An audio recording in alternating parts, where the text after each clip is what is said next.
Hi guys, let's jump into our social studies lesson for today. Today we're going to talk about the economy, especially with current events, and then we're also going to talk about types of taxes, which I know you're like, oh my gosh, boring, but it's really important for you to know the different types of taxes, okay?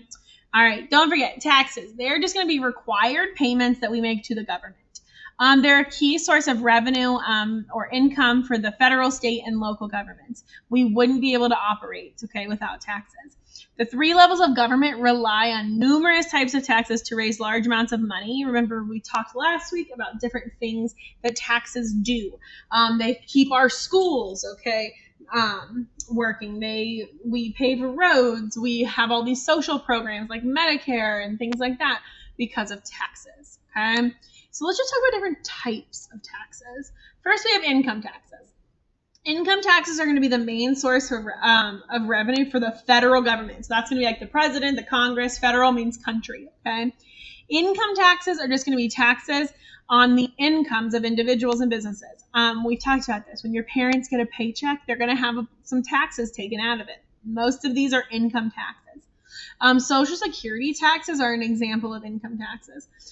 This is just they are used to give incomes to retired people and people with disabilities. That's what Social Security does. So when you get older, you'll get a check from Social Security based on how much you worked, and then there's other factors as well.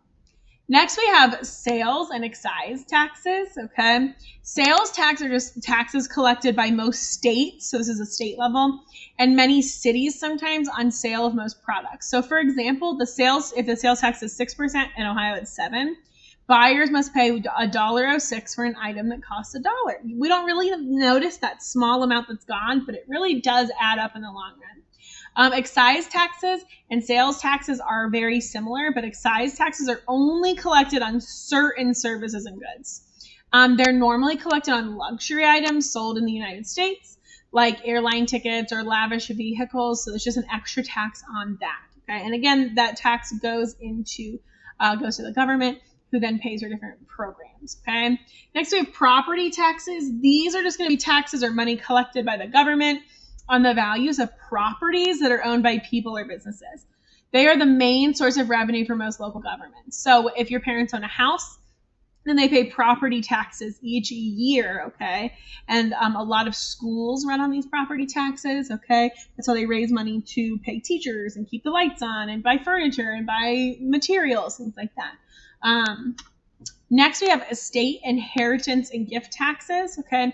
An estate tax is just a federal, so countrywide tax on an entire estate if a person leaves when he or she dies. So, for example, if somebody leaves you a house, you have to pay taxes on it, okay? There's an inheritance tax, which is a tax an individual must pay on the portion of the estate he or she inherits, so money. Okay, and then a gift tax is just a tax on any gift one person gives to another person if it's worth more than $14,000. So if your mom buys you a private jet, you'll have to pay taxes on it. I know. How sad. Okay, and then we also have import taxes. Many products are imported from foreign countries, which means that we might buy things from China. They come here, okay, and they require taxes to be paid to the U.S. government. An import tax is actually called a tariff or customs duty. It's money collected from tariffs that are used to regulate trade and make sure it's safe. So you can't just buy anything from China or another country. Okay. Did you ever wonder who was in charge of all the money in the United States? Wouldn't that be a great job? I would love that job. Okay. It's actually the U.S. Department of Treasury. Okay. They're the people that are in charge of all of our money. Okay.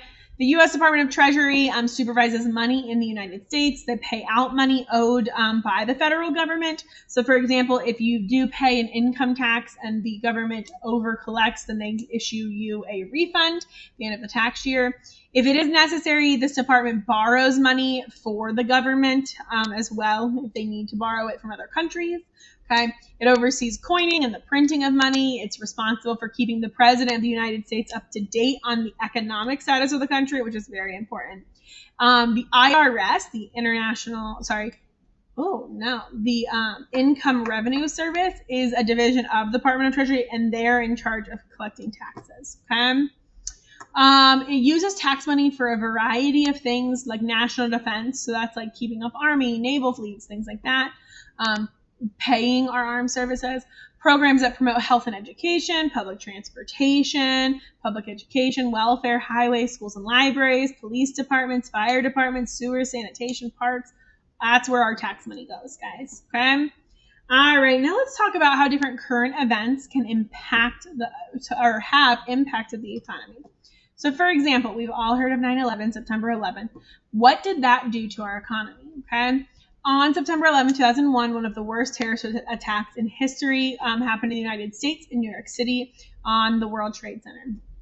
Okay, 4 airplanes were hijacked from Boston Logan Airport, and their goal was to destroy places that are important to the U.S. economy, such as the Pentagon, which is where our defense is based, the White House, and the Twin Towers.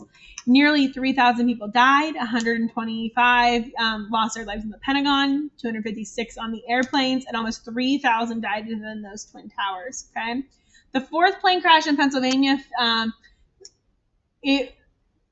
Crashed into a field, and it killed all those passengers on board. After that horrible day, okay, not only was our country mourning, but our economy was negatively impacted. Okay, it was only the 3rd time in history that the New York Stock Exchange shut down for an extended period of time. So the trading, you guys have seen all the people yelling and stocks and things like that, that actually shut down. So nobody could trade or anything. It caused an economic recession that we were already in to get worse, and the unemployment rates started to rise during that time. Many small businesses were completely destroyed by this. The 9/11 attack led to one of the largest government spending programs in U.S. history, which was the War on Terror. Okay, we spent a lot of our money, okay, the country did, on that war. All right. The U.S. federal, and that just shows that these things, while they aren't necessarily all about our money, they do affect our economy. Next, we had another event on October 1st, 2003. The government actually shut down for 16 days. This happened because Congress failed to pass a federal funding bill. Okay, so basically they couldn't agree in Congress. Okay, hundreds of thousands of federal workers were put on leave from their jobs during that shutdown because of that. Many home and business loans were on hold. Okay, national parks were closed. The tourist industry was hurt by that. Military families did not receive childcare or any other services. So it really put everything to a halt, and it caused a lot of financial hurt for a lot of people in the United States. Next, we have natural disaster like Hurricane Katrina. This happened on around August 25th, 2005. Hurricane Katrina hit that Gulf coast of the United States. It quickly became one of the biggest natural disasters in U.S. history. It almost completely destroyed New Orleans, Louisiana, because of severe flooding. Because of that, over 400,000 people, 400,000 people lost their jobs, and 275,000 homes were destroyed, with around $200 billion in damage, guys. This devastated our economy. Almost 2,000 people were killed, okay, and more are still missing. The economic effects was enormous. Over $100 billion were actually used to for reconstruction and repairs on different places in New Orleans. The effect on oil and gasoline prices was long lasting because right down there near Louisiana in that Gulf of Mexico, we have a lot of oil and gas platforms and pipelines. So this really hurt that industry as well. Over 1 million acres of forest area were destroyed, causing billions of lost dollars for the forest industry. Many local residents were out of work, so the unemployment rates went up as well. Okay. And then obviously, guys, we're living through the COVID-19 pandemic. Around March 22nd, 2020, the state of Ohio issued that stay-at-home order to help slow the spread of COVID. Many people were forced to work from home or not work at all because of this. So think about all the public places that were closed down, the restaurants, the malls, the movie theaters. Those people were all out of work. A lot of people had to work from home. Many stores and businesses could not stay open due to that low amount of customers and for safety reasons. So the unemployment rates did rise. We're still figuring out what these effects will be on our economy as we continue this year, but we know that they're devastating. Okay? Go ahead and do your show it. If you have any questions, please let me know.